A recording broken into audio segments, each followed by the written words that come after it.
Welcome to the Shikama Live Show with your host, Shikama. I don't think anybody who's been paying attention over the past this year cannot see that the United States is gearing up for war. And they're trying their best to demonize the quote-unquote opposition. Supposedly the opposition is in the United Nations. So, of course, the opposition is Russia. Now, why is Russia the opposition? Because the United States has a long-standing, built-up reputation that Russia is the enemy.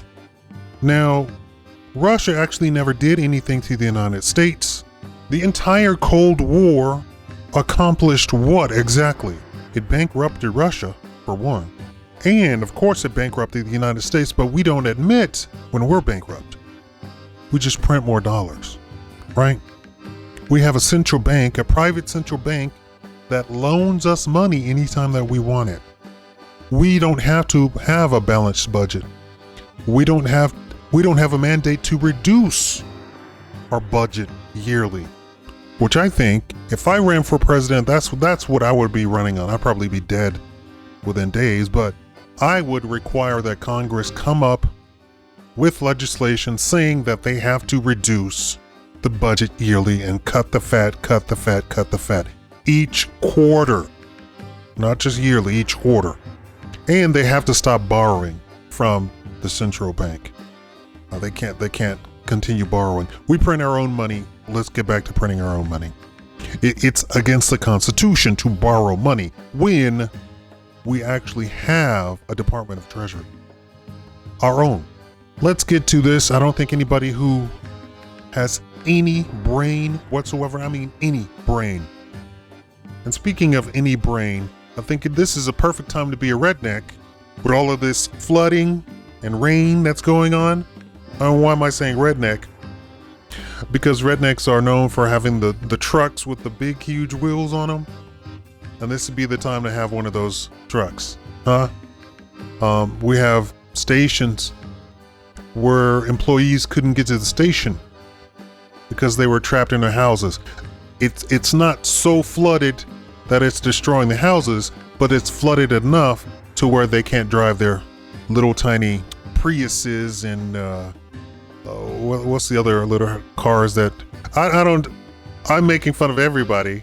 I don't drive at all. I was in an accident several years ago and I can barely get in a car from the trauma, and going fast in a car is just literally, I have a friend that I have to blindfold myself to get into his car. And while I can afford a car, I won't buy one because I'm done. And I thought I was the only one until I met another guy who even worse. I was in the accident. This guy was the passenger and nothing actually happened to him. I wasn't supposed to walk. But through the miracle of me doing my own physical therapy, because I used to dance and doing ballet exercises for hours and hours and hours a day, they said they didn't need to operate. I didn't have to have a knee operation. But this would be a fantastic time to have one of those big, huge redneck trucks with the big wheels on them. Go redneck. Now, rednecks is not a defamatory statement, nor it's not an insulting statement. It's actually a group of people. I know there's some white people who claim to be redneck, but they're not redneck. So if you want to get mad at those people.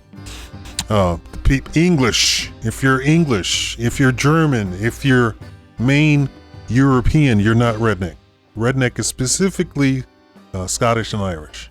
You have to have that heritage to claim yourself as a part of the redneck group. It's an actual group. Intellectual. Yeah, I know. So let's get down with it. And it's raining here in Las Vegas. And it's wet, cold. Las Vegas isn't a wet, cold place, right? Desert, heat. So Putin believes quote, there is no global warming, that this is a fraud to restrain the industrial development of several countries, including Russia. Quote, we found that while climate change does exist, it is cyclical, and the anthropogenic role, meaning the man-made role, is very limited. If they want to estimate, they say it's less than 1%. So something else is having 99% of an effect on climate change. So if we're talking about man-made causes, and we're going to do all of this to stop the man-made causes, we're talking about affecting less than 1%. You got these numbers? You got these numbers right? If 1% of the people that lived in your house, let's say you had 10 people in your house, you wouldn't be able to see it. Let's say you had 50 people in your house, you wouldn't be able to see it. Let's say you had 100 people living in your house, one person, and even then, you probably wouldn't see it because it is less than 1%. So you would need to have 200 people living in your house before you could clearly identify something that's going on. Let's say 200 people lived in your house and they were all clean freaks, and there was one person who was a slob. You still would not be able to see it because all the other 200 clean freaks would be cleaning up his mess before you could even identify that it was a mess. I lived in a house like that. My aunt, let me go off a tangent. I lived in a house, and my aunt was a clean freak.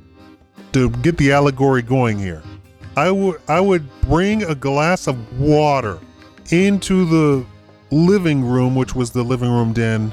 And I don't know how you people named the rooms in your house, but it was where the TV was. And I sat on the edge of the couch sofa, and there was an end table there. I'm drinking the water. I take a sip of the water. I set it down, look at the TV, look over, and the glass is gone. Why is the glass gone? My aunt has taken the glass away, wiped the end table, and I said, "Where'd the water go?" She said, "I can't have that dirt in my house." It's a glass of water I was drinking. I wasn't even finished. That's her, right? So we're saying it would be just like the 200 people living in the house. One was a slob. You would never see his sloppiness because the 200 people would take care of it before you could even register it. That's what we're talking about. Any sort of man-made contribution to climate change. Whatever man is doing has no impact on the other 99.999%. And a lot of these things that they're talking about are models. They're not talking about what has actually happened. They're talking about models. Let's get down to it. I don't have a lot of time. We found that while climate change does exist, it's cyclical and the anthropogenic role is very limited. Andrei Ilyarinov, Putin's senior economic advisor in the early 2000s, told the New York Times, quote, "It became clear that the climate is a complicated system and that, so far, the evidence presented for the need to fight global warming was rather unfounded," end quote.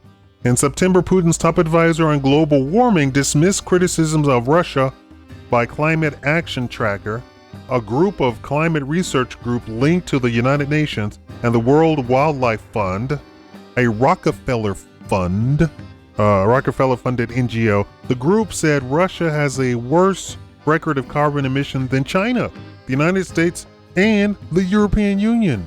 All by itself, Russia alone. Greenpeace and the World Wildlife Fund have complained Russia does not consult them in its climate policies. It is their opinion, quote, "It is their opinion, it does not reflect anything and is not objective," said Alexander Bedritsky. Bedritsky made the remark on the sidelines of a Moscow meeting of the United Nations International Panel on Climate Change. That's the IPCC if you're keeping track. Quote, "They can say whatever they want, but our commitments are based on around 70 scenarios of how the climate system will be developing." Putin said that it's economic weaponry. That's what climate change is. That's how they're using it. And they're using it against countries. They're not trying to make the world a better place. They're using it against countries. That's what's going on. Putin seems to be like the good guy, bad guy in all of it, at every turn. Russia was going along with it for some time, and now they're breaking away from it, saying this is just plain malarkey and they're just using it to come against us. Tell me what you think. Subscribe, leave a like, leave a comment in the comment box. Thank you for watching the Shikama Live Show.